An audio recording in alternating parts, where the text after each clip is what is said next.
तो हेलो बच्चों, कैसे हो आप लोग। जैसा कि आपको पता है, मेरा नाम कार्तिकेय भारद्वाज और मैं आपको आज क्लास 10th का पहला चैप्टर लाइफ प्रोसेस पढ़ाने जा रहा हूं। ठीक है, अब आपको ध्यान देना है कि जैसा कि सभी लोग यही करते हैं कि एग्जाम आया, वन शॉट वीडियो बनाया, बच्चों तक भेज दिया। ये काम हमारा नहीं है। हम आज से आपको एग्जाम तक प्रिपेयर कराएंगे, जिससे आपको अच्छे से तैयारी और सटीक तैयारी का एक मेथड मिलेगा, एक अच्छी प्रिपरेशन आप कर पाओगे। अब आया लास्ट में वीडियो, आप वन शॉट वीडियो पढ़ लिए तो इससे होता नहीं है। वन शॉट एक बार में, अगर मान लो कि तुमको भूख लगी है और तुमको एक बार में 50 रोटी ठूस दी जाए तो क्या खा लोगे? नहीं खा पाओगे। इसका मतलब क्या है कि आपको मेनली रोज 1, 2, 3 रोटी एक आपको डाइट लेनी है। तो पढ़ाई का भी वही तरीका बेटा, आपको डाइट लेनी है। और जैसा कि ऊपर लिखा है बायोलॉजी बाय कार्तिकेय सर, तो मैं उस बायोलॉजी में आपको छोटी छोटी डाइट देता जाऊंगा। ठीक है, तो जैसा कि पहला चैप्टर है और क्लास 10th का पहला चैप्टर जिसका नाम है लाइफ प्रोसेस। क्या नाम है? Life process. ठीक है, अब इस लाइफ प्रोसेस से हमको क्या मतलब, इस वर्ड से क्या मतलब है, हम ये जानेंगे। ठीक है, तो लाइफ प्रोसेस क्या है? तो लाइफ प्रोसेस का मतलब किसी भी ऑर्गेनिज्म की बॉडी में होने वाला प्रोसेस, क्योंकि टर्म तो एकदम इजीली एक्सप्लेन हो रहा है। लाइफ प्रोसेस, लाइफ मींस क्या होता है, हिंदी में क्या कहते हैं? जीवन, जिंदगी।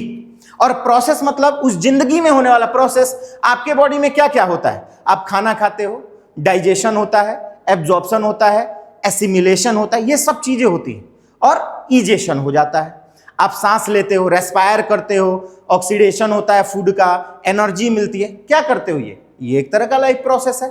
तो लाइफ प्रोसेस कुछ और नहीं है, तुम्हारी हमारी हर ऑर्गेनिज्म की बॉडी में होने वाला एक तरह का प्रोसेस। और ये प्रोसेस तुम्हारे बॉडी में दो तरीके से होता है, या तो कोई कंपाउंड बन रहा होता है या वो कॉम्प्लेक्स कंपाउंड टूट रहा होता है। ठीक है, तो लाइफ प्रोसेस में बहुत वास्ट चैप्टर है बेटा, लेकिन मजा आएगा। ठीक है, तो सबसे पहली पॉइंट कि लाइफ प्रोसेस जो है, इसमें हम लोग को इस चैप्टर में पढ़ना क्या क्या है। ठीक है, तो सबसे पहला जो टर्म पढ़ना है बेटा, वो पढ़ना है हम लोग को न्यूट्रिशन। क्या पढ़ना है हम लोग को? न्यूट्रिशन। और ये जो न्यूट्रिशन टर्म है, इसका मतलब क्या है, ये अभी आगे मैं आपको बताऊंगा। जो दूसरा टर्म है बेटा, ये आपको पढ़ना है ट्रांसपोर्टेशन। ट्रांसपोर्टेशन। और जो तीसरा है बेटा, वो है रेस्पिरेशन। और जो चौथा टर्म है, वो है बेटा एक्सक्रीशन। ठीक है, ये इस चैप्टर में हम लोग को ये 4 टॉपिक पढ़नी है। पहला न्यूट्रिशन, दूसरा ट्रांसपोर्टेशन, तीसरा रेस्पिरेशन और चौथा एक्सक्रीशन। ठीक है, जिसमें आज हम लोग एक बेसिक कंसेप्ट से लेके चलेंगे कि आखिर में किन किन प्रोसेस को हम लाइफ प्रोसेस कहते हैं। पहले तो हम इसकी बात कर लें। जैसा कि अभी मैंने कहा कि आपके बॉडी में होने वाला हर वो प्रोसेस जो आपकी बॉडी में हो रहा है, जो हमारी बॉडी में हो रहा है, जो हर ऑर्गेनिज्म की बॉडी में हो रहा है। अब ऑर्गेनिज्म का मतलब क्या बेटा? ऑर्गेनिज्म का मतलब है प्लांट या कोई एनिमल। प्लांट और एनिमल, किसी ने कह दिया प्लांट और एनिमल, और तुमसे कहा गया फंजाई की बॉडी में लाइफ प्रोसेस होता है कि नहीं होता है। तो फंजाई को तो प्लांट में रखा नहीं गया, लेकिन आप बताओगे कि फंजाई भी एक नॉन ग्रीन प्लांट है। ठीक है, तो सभी ऑर्गेनिज्म जो इस अर्थ पे सेलुलर बॉडी है, सेल से बनी है, उसमें लाइफ प्रोसेस होता है। हाँ, कुछ अंतर है। अब ये अंतर क्या है बेटा? ये अंतर है, मान लो कोई ऑर्गेनिज्म, सबसे पहले इस टर्म को समझना, कोई ऑर्गेनिज्म यूनिसेल्युलर है बेटा। कैसा है? यूनिसेल्युलर है। और अगर वो ऑर्गेनिज्म यूनिसेल्युलर है तो उसमें, और एक ऑर्गेनिज्म मल्टी सेल्युलर है, उसमें दोनों में अंतर तो बेटा आएगा ना। दोनों में अंतर आएगा कि नहीं आएगा? अब कोई यूनिसेल्युलर है बेटा, तो उस यूनिसेल्युलर ऑर्गेनिज्म के बॉडी में आपको पता होना चाहिए कि उस यूनिसेल्युलर बॉडी के ऑर्गेनिज्म की बॉडी में आपको डिवीजन ऑफ लेबर देखने नहीं मिलेगा। मतलब division of labour is absent in case of unicellular, क्योंकि उसकी बॉडी क्या है? एक सेल से बनी है, फंक्शन उसको अकेले करना है। लेकिन अगर वो अमीबा है, यूनिसेल्युलर है, कोई अगर युग्लिना है, वो यूनिसेल्युलर है, उसको अपना काम करना पड़ेगा।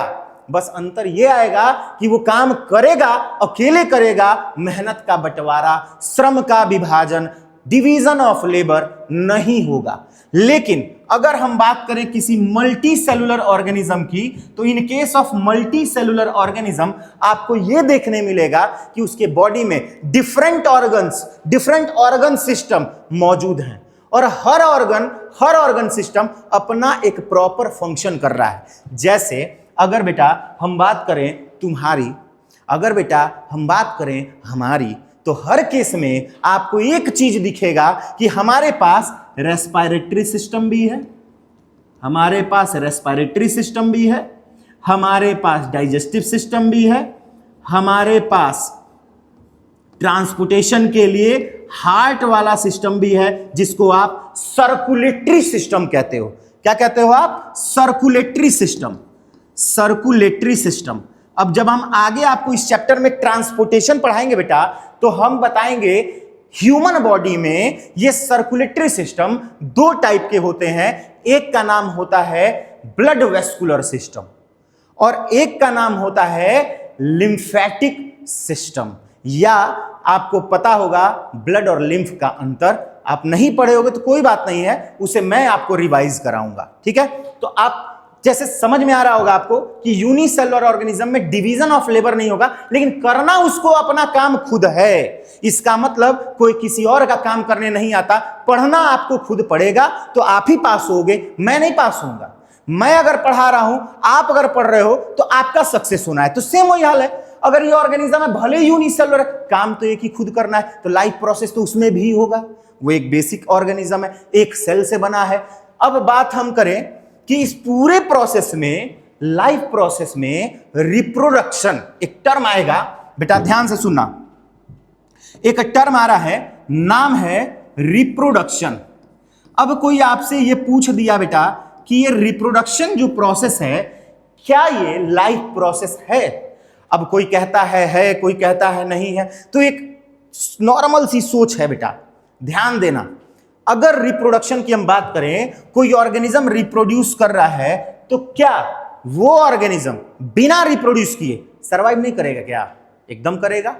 अगर कोई इस अर्थ पे एक बार पैदा हो गया, वो बड़ा होगा, एकदम कंफर्म है। अगर वो बड़ा होगा तो उसको खाने पीने रहने मिलेगा, बड़ा होता जाएगा, एक समय आएगा कि वो मर जाएगा। ठीक है, सेनेसेंट फेज आएगा, एट द एंड डेथ हो जाएगी उसकी। शुरुआत उसकी हुई जुवेनाइल फेज से, फिर वो मैच्योरिटी फेज में आया जिसको रिप्रोडक्टिव फेज कहते हैं, और उसके बाद वो चला गया सेनेसेंट फेज में। अब सेनेसेंट के बाद वो डेथ की ओर चला गया। तो वो मरने के पहले और पैदा होने के बाद उस रिप्रोड्यूस नहीं किया। अब रिप्रोड्यूस नहीं किया तो क्या वो 70 साल का नहीं होगा, 80 साल का नहीं होगा, मरेगा नहीं, एकदम सब कुछ होगा। लेकिन वो रिप्रोड्यूस नहीं कर रहा है, फिर भी तो जी रहा है। इसका मतलब क्या है? रिप्रोडक्शन को हम लोग एकदम कंपल्सरी ये नहीं कह सकते कि ये एक तरह का क्या है, लाइफ प्रोसेस है। समझ गए? अब बात करना, ध्यान से सुनना बेटा, यहां तक कोई समस्या? तो अब बात करते हैं हम कि न्यूट्रिशन, लेकिन उससे पहले दो शब्द। पहला शब्द है मेटाबॉलिज्म। क्या नाम है? पहला शब्द है बेटा मेटाबॉलिज्म। हम लोग मेटाबॉलिज्म को ध्यान देंगे, मेटाबॉलिज्म पे ध्यान देंगे बेटा, ध्यान देना। अगर हम बात करें मेटाबॉलिज्म की, तो मेटाबॉलिज्म क्या है? तो मेटाबॉलिज्म का मतलब होता है कि जब किसी भी ऑर्गेनिज्म की हम बात करें, चाहे वो यूनिसेलुलर हो, चाहे वो मल्टी सेलुलर हो, चाहे वो कोई भी ऑर्गेनिज्म हो, किसी भी ऑर्गेनिज्म में होने वाला हर एक रिएक्शन, चाहे टूटे बने कुछ भी हो, हर एक रिएक्शन वहां पे एक साथ sum total of all the reaction happen in the body of an organism is known as metabolism. क्या कहते हैं इसको? मेटाबॉलिज्म। तो एक शब्द को ध्यान से सुनना बेटा, नाम है मेटाबॉलिज्म। क्या नाम है? मेटाबॉलिज्म। और मेटाबॉलिज्म का मतलब क्या होता है बेटा? मेटाबॉलिज्म का मतलब होता है कि किसी भी ऑर्गेनिज्म के बॉडी में होने वाला रिएक्शन, या ऐसे आप कह लो sum total of all the reaction happen in the body of an organism is known as metabolism. ठीक है, अब बात करते हैं कि ये मेटाबॉलिज्म में आपने तो कह दिया, तुम क्वेश्चन पूछ लिया हमसे कि सर आप कह रहे हैं कि सब रिएक्शन इसी में होता है, तो इसके तो सर 2 पार्ट होते हैं। तो हम एकदम बता रहे हैं 2 पार्ट होते हैं, एक में टूटता है और एक में बनता है। मतलब एक में कॉम्प्लेक्स से सिंपल और एक में सिंपल से कॉम्प्लेक्स। ठीक है, यही पूछना चाहते हैं। तो याद ध्यान से सुनिए, मेटाबॉलिज्म में ठीक है क्योंकि सम total of all the reaction, और रिएक्शन का मतलब जैसा कि पिछले क्लास में राजेश सर ने केमिस्ट्री की क्लास में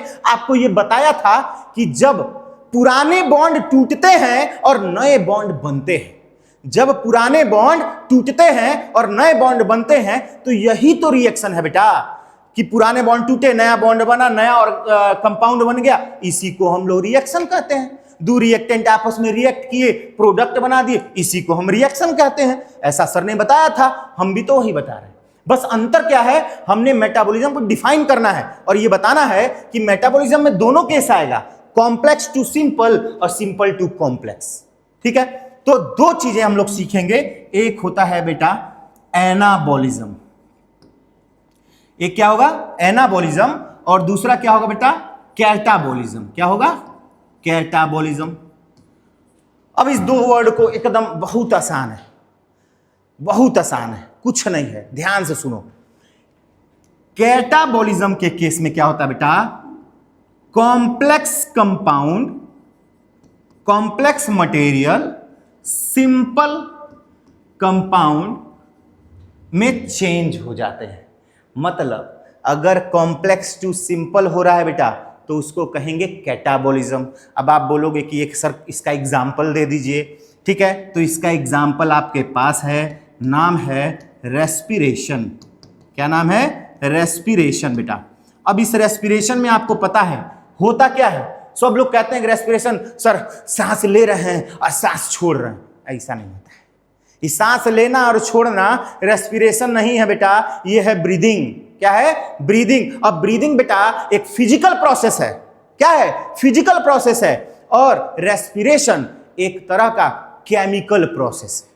रेस्पिरेशन बेटा एक तरह का केमिकल प्रोसेस है जिसमें आपका जो फूड है, जो आपके ब्लड में एब्जॉर्ब होके गया है, लाइक कार्बोहाइड्रेट, प्रोटीन, विटामिन्स, ये सब के सब ऑक्सीडाइज होते हैं, और जब ऑक्सीडाइज होंगे तो उनके बॉन्ड टूटेंगे, और जब टूटेंगे तो एनर्जी निकलेगा। जैसे एग्जांपल, अगर मान लो हम तुम्हारा टंगरिये तोड़ दिए, मार के पैरवे तोड़ दिए, तो जब तोड़ेंगे तो तुम्हारे मुंह से साउंड एनर्जी निकलेगा, निकलेगा ना। तो जब कोई चीज टूटेगा तो एनर्जी निकलेगा।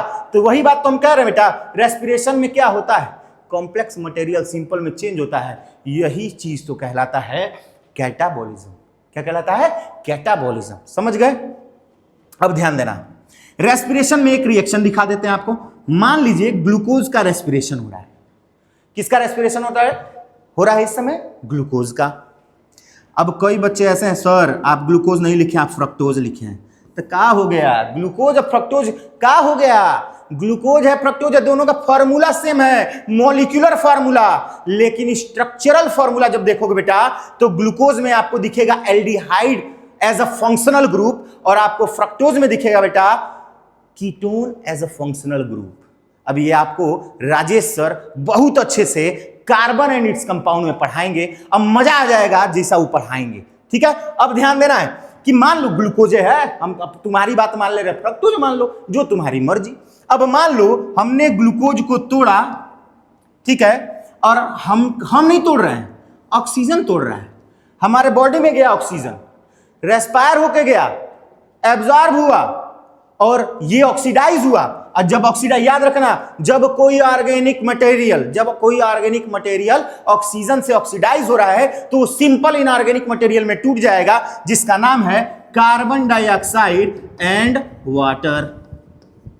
ठीक है, और इससे निकलेगा energy, considerable amount of energy, like 38 ATP या 673 किलो कैलोरी एनर्जी। ठीक है, अब बात करते हैं, ये तो हो गया बेटा कैटाबॉलिज्म की बात। अब हम बात करते हैं एनाबॉलिज्म की। तो बात तो थोड़ा बहुत समझ में आ ही रहा होगा कि अगर कॉम्प्लेक्स से सिंपल एक बार हुआ है तो पक्का है कि बॉडी में रिएक्शन दुइये तरह का होगा, या तो कॉम्प्लेक्स से सिंपल या तो क्या सिंपल से कॉम्प्लेक्स, ये तो होगा। तो एक बात बताओ, इसमें सिंपल सी बात है कि सिंपल पढ़ते पढ़ते पिंपल हो गया। ठीक है, अब देखो कैसे सिंपल से बन गया कॉम्प्लेक्स। क्या बन गया? कॉम्प्लेक्स। अब ये तुम पूछोगे बेटा कि सर एक इसका एग्जाम्पल दे दीजिए, तो तुम चाहो तो सबसे बेसिक एग्जाम्पल जो आपके 10th का पहला टॉपिक में आएगा, नाम है फोटोसिंथेसिस। क्या नाम है बेटा? फोटोसिंथेसिस। अब इस फोटोसिंथेसिस में आपको यह बात पता चलेगी, ध्यान से सुनना, इस फोटोसिंथेसिस में बेटा आपको पता चलेगा कि सिंपल से कॉम्प्लेक्स कैसे बनता है। हुआ यूं कि कार्बन डाइऑक्साइड रिएक्ट किया वाटर के साथ। अब कंडीशन यहां 12H2O रखोगे तो एक्सेस H2O बाहर निकलेगा इन the form of vapour. Transpiration तुम पढ़ाएंगे जब तो समझ में आ जाएगा। अभी हम नॉर्मल रिएक्शन लिखते हैं। ये रिएक्ट किया, सिंपल इनऑर्गेनिक मटेरियल रिएक्ट कर रहा है और एक कॉम्प्लेक्स C6H12O6 ये कंपाउंड बना रहा है, ग्लूकोज प्लस। अब बताओ कार्बन डाइऑक्साइड जब इससे रिएक्ट करेगा तो निकलेगा ऑक्सीजन, और चूंकि मैंने यहां 12H2O लिया है तो निकलेगा इससे 6H2O, जो कि किस फॉर्म में होगा? वेपर के फॉर्म में होगा, और इसको हम लोग ट्रांसपीरेशन कहते हैं। जब प्लांट वाटर एब्जॉर्ब किया, एक्सेस वाटर एब्जॉर्ब किया, कुछ वाटर लीफ के थ्रू, स्टोमेटा के थ्रू गैसियस एक्सचेंज के समय बाहर चले जाते हैं in the form of vapour, उसको हम ट्रांसपीरेशन कहते हैं।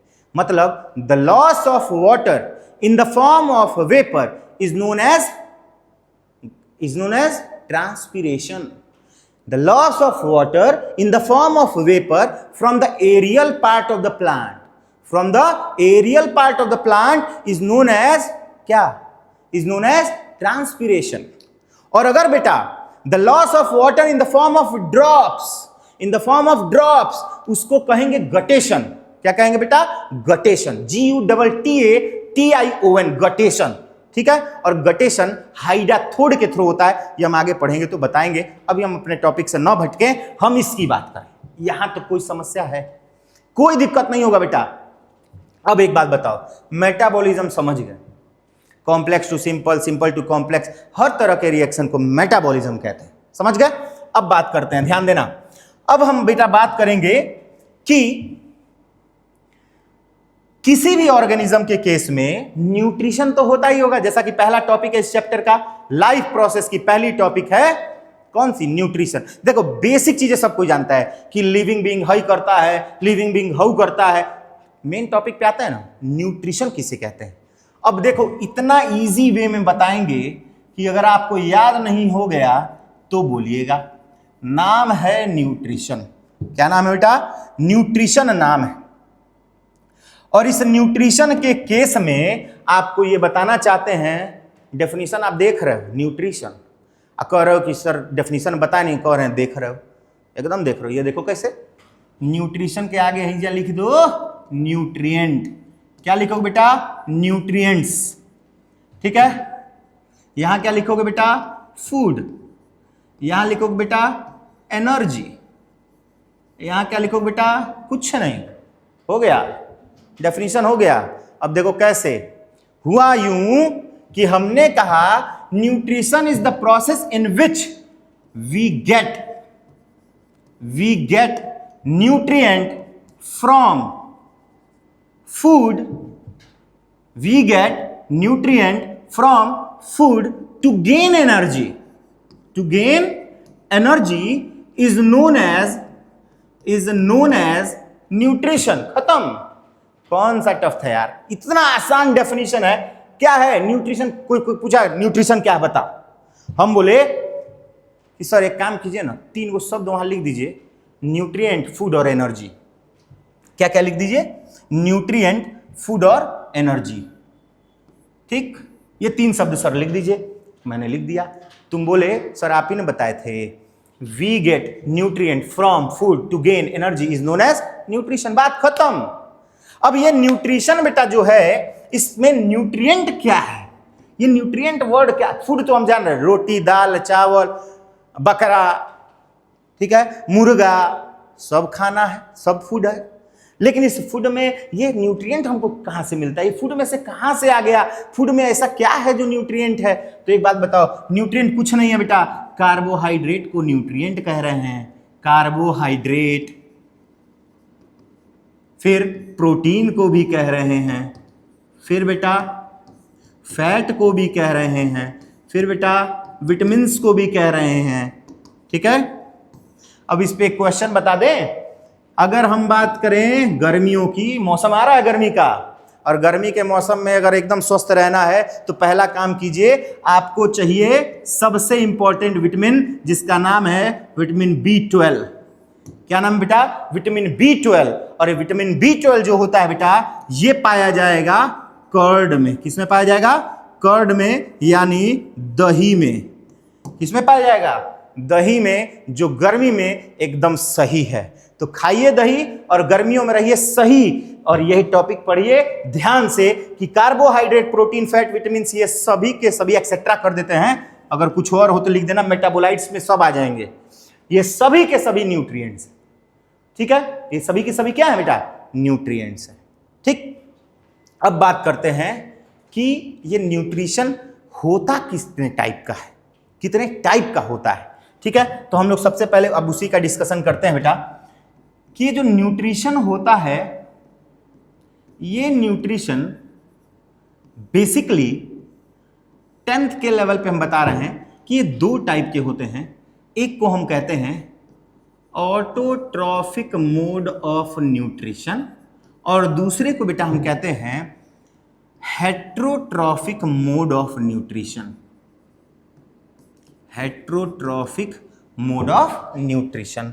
अब ये सबको पता है, लेकिन अब बात यह पता सबको है, बताता कोई नहीं। गलती करोगे बताओगे नहीं, क्योंकि बात यह है कि हम लोग 6 के लेवल पे, 5 के लेवल पे पढ़ते हैं, और इतना इजी है कि बहुत कंफ्यूजन भी इसमें नहीं है, बहुत आसान है। ऑटोट्रॉफिक का मतलब जब कोई ऑर्गेनिज्म अपना फूड सेल्फ प्रिपेयर करे, खुद से बनाए, तो उसको कहेंगे ऑटोट्रॉफिक। और अगर वो दूसरे पे, अदर पे डिपेंडेंट रहे, अदर पे डिपेंडेंट रहे, ठीक है, तो उसको कहेंगे हम लोग हेट्रोट्रॉफिक मोड ऑफ न्यूट्रिशन। हम लोग किस पे डिपेंड है? अब तुम कहोगे हम लोग मम्मी पापा पे डिपेंड है। चलो मान लेते हैं, मम्मी पापा पैसा कमा के लाएंगे, वो अपने बॉस पे डिपेंडेंट है, वो बॉस कहीं और डिपेंडेंट है, वो मान लीजिए किसान पे डिपेंडेंट है, एट द एंड किसान प्लांट पे डिपेंडेंट है। इनडायरेक्टली आप जुड़े तो प्लांट से ही हो, डायरेक्टली या इनडायरेक्टली आप प्लांट से ही जुड़े। आप बकरी खाओ, आप मुर्गा खाओ, कहीं ना कहीं उनमें भी एनर्जी प्लांट से ही आई, और तब आपके में एनर्जी जा रही है। जब हम 10th का चैप्टर नंबर 5 पढ़ाएंगे बेटा, आवर इन्वायरमेंट, तो उसमें एक लॉ पढ़ाएंगे, 10% law of energy flow, given by Raymond Lindeman. ठीक है, तो वो हम लोग वहां डिस्कस करेंगे, छोड़ो। हम बात करते हैं इसकी। ऑटोट्रॉफिक में आपको 2 केस देखने मिलेगा। एक मिलेगा बेटा फोटोट्रॉफिक, जिसको आप फोटोसिंथेसिस कह लो, फोटोसिंथेसिस, और दूसरा बेटा कह लो आप कीमोट्रॉफिक या कीमोसिंथेटिक कह लो, सिंथेसिस कह लो। ठीक है, कीमोसिंथेसिस। ठीक है, अब बात आई बेटा कि इस पूरे कंडीशन में आपको एक चीज देखने मिल रहा है, ध्यान देना कि फोटोसिंथेसिस में ये जो वर्ड फोटो है, इस फोटो का मतलब बेटा होता है लाइट। क्या होता है? लाइट। और सिंथेसिस का मतलब होता है फॉर्मेशन, बनाना, संश्लेषित करना। ठीक है, अब इतना शुद्ध हिंदी मत पढ़ो। लाइट के प्रेजेंस में जब कोई ऑर्गेनिज्म अपना खाना खुद बनाता हो, तो उसको कहते हैं हम लोग फोटोसिंथेसिस। और ऐसा कौन करता है बेटा? ऐसा करते हैं ऑर्गेनिजम्स। और वो ऑर्गेनिज्म है कौन? तो वो है बेटा, एग्जाम्पल के तौर पे आप जान लो, एक होता है आपका बेटा कौन, बताओगे? बैक्टीरिया भी होते हैं, साइनोबैक्टीरिया होते हैं। बैक्टीरिया में सभी बैक्टीरिया को हम इंक्लूड नहीं कर रहे हैं, बेसिकली हम साइनोबैक्टीरिया को ही ऐड करेंगे ज्यादातर, क्योंकि यही ज्यादा फोटोसिंथेटिक में आते हैं, जिनको आप ब्लू ग्रीन एल्गी के नाम से जानते हो। कंफ्यूजन मत करिए, सब बैक्टीरिया मत लिख देना, नहीं तो गलत हो जाएगा। ध्यान देना, आप मेनली साइनोबैक्टीरिया को फॉलो करेंगे। और जितने ग्रीन प्लांट्स हैं उन सभी ग्रीन प्लांट्स में भी बेटा क्या होता है, क्या होता है, फोटोसिंथेसिस होता है, लाइट के प्रेजेंस में प्रोसेस होता है। और वो लाइट के प्रेजेंस में प्रोसेस इस बार इतना आसान नहीं पढ़ना आपको कि लाइट आया, कार्बन डाइऑक्साइड आया, वाटर आया, खाना बन गया, ऐसा कुछ नहीं। सब चीज सिस्टमैटिक है, इसमें आप कुछ नया पढ़ोगे इस बार, ठीक है। और दूसरा बेटा क्या है, कीमोसिंथेटिक, कीमोसिंथेसिस। इसमें मोस्टली आपको दिखाई देंगे बैक्टीरिया, वो हैं आयरन बैक्टीरिया, सल्फर बैक्टीरिया और नाइट्रोजन बैक्टीरिया। मोस्टली नाइट्रोजन को आप जरूर याद करना। नाइट्रोजन बैक्टीरिया में नाइट्रोकॉकस, नाइट्रोबैक्टर, नाइट्रोसोमोनास, ये सब आ गए, ठीक है। ये सब आ जाएंगे, सल्फर बैक्टीरिया, आयरन बैक्टीरिया और नाइट्रोजन बैक्टीरिया एक्सेट्रा। ये सब अपना खाना केमिकल के थ्रू भी फॉर्म कर सकते हैं, इनऑर्गेनिक केमिकल्स के थ्रू भी कर सकते हैं, ठीक है। तो अपना खाना खुद बनाया तो इनको हमने इसमें रखा। अब आते हैं अदर के केस में, और सबसे इंपॉर्टेंट इस चैप्टर में कुछ अगर है तो ये अदर ही है। और वो अदर कौन कौन है थोड़ा ध्यान से सुनना। अदर के केस में हम बेटा बात करते हैं तो हम सबसे पहले बात करते हैं बेटा सेप्रोट्रॉफिक मोड ऑफ न्यूट्रिशन। किसकी बात करेंगे, सेप्रोट्रॉफिक मोड ऑफ न्यूट्रिशन। दूसरा क्या बात करेंगे बेटा, पैरासिटिक मोड ऑफ न्यूट्रिशन। और तीसरा क्या बात करेंगे बेटा, होलोजोइक मोड ऑफ न्यूट्रिशन, ठीक है। Holozoic mode of nutrition, animal like nutrition, अभी बताएंगे उसको। सेप्रो का मतलब कोई बताएगा, सेप्रो का मतलब क्या है जानते हो आप? सेप्रो का मतलब बेटा होता है dead and decay, dead and decay material, मतलब मरा सड़ा गला मटेरियल पे अगर कोई ऑर्गेनिज्म फीड कर रहा है तो उसको हम उस न्यूट्रिशन को, उस टाइप ऑफ न्यूट्रिशन को सेप्रोट्रॉफिक मोड ऑफ न्यूट्रिशन कहेंगे, और उस ऑर्गेनिज्म को सेप्रोट्रॉफ्स कहेंगे। क्या कहेंगे? सेप्रोट्रॉफ्स कहेंगे। और अगर पैरासिटिक मोड ऑफ न्यूट्रिशन की, जैसे इसमें तो आ गया बेटा, आप खाते भी हो फंगस, जितने भी आप देखोगे फंजाइज जो होते हैं मोस्टली सड़े गले मटेरियल पे ही फीड करते हैं। एग्जाम्पल में आपको पता है इसका एग्जाम्पल एगेरिकस कैंडिडा, या ऐसे याद रखो एगेरिकस, मशरूम की फैमिली का नाम, मशरूम के जीनस का नाम है ये एगेरिकस।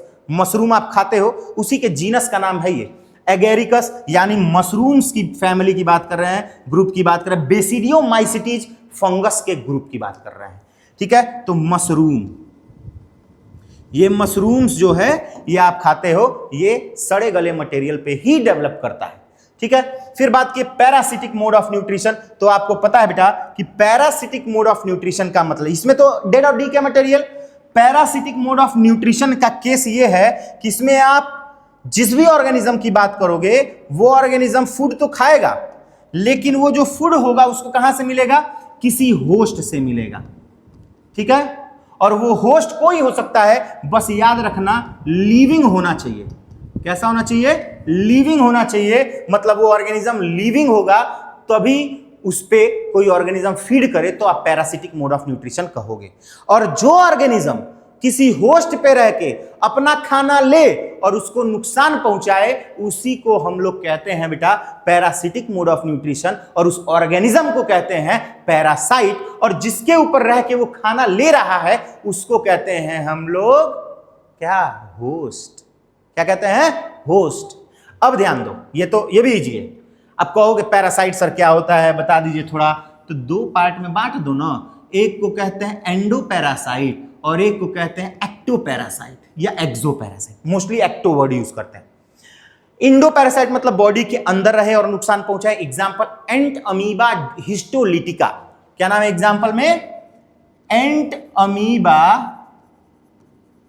हिस्टोलिटिका। पूरा नाम याद ना रखो, जीनस याद रखो। एंट अमीबा हिस्टोलिटिका। एंट अमीबा जीनस है। ये क्या करता है? अमीबिक डिसेंट्री कॉज करता है। क्या करता है? अमीबिक डिसेंट्री कॉज करता है। तो तुम्हारी बॉडी में रह रहा है, तुम ही से खाना पा रहा है, तुम ही को नुकसान पहुंचा रहा है, पैरासाइट कहोगे।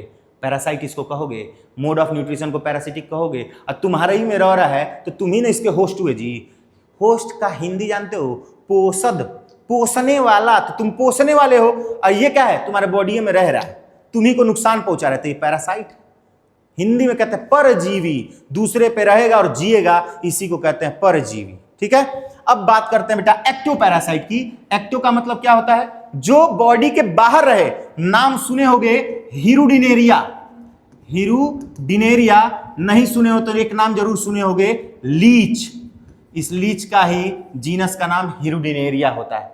ठीक है, अब लास्ट है बेटा होलोजोइक मोड ऑफ न्यूट्रिशन, जो बहुत इंपॉर्टेंट है और इसमें डिटेल पढ़ना है, क्योंकि होलोजोइक न्यूट्रिशन का मतलब एनिमल लाइक न्यूट्रिशन।